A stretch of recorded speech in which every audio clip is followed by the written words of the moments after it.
America FCRA విషయంలో చాలా ఘాటైనటువంటి వ్యాఖ్యలు చేసింది.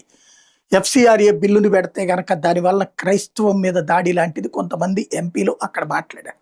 బట్ భారత ప్రభుత్వం అంతే మొండిగా ఉంది.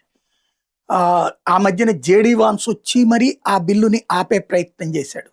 వాస్తవంగా 5వ తారీఖు రావాల్సిన బిల్లు వాయిదాలు పడుతూ వస్తోంది. అయితే ఇప్పుడు అమెరికా అనే ఒక అడుగు వెనక్కి వేసి కొత్త ప్రతిపాదన తెర మీదకి తీసుకొచ్చింది. భారతదేశంలో ఈ అనాథాశ్రమాలా? లేకపోతే వృద్ధాశ్రమాలా? లేకపోతే పిల్లల ఆశ్రమాలా? లేదంటే విద్యా, వైద్యం వీటికి సంబంధించి తామిచ్చే డబ్బులు ఆ సంస్థలకి నేరుగా కాకుండా త్రూ ప్రభుత్వం ద్వారా అంటే ప్రభుత్వానికి డబ్బులు పంపిస్తే ప్రభుత్వమే వాళ్ళకి పంపించాడు.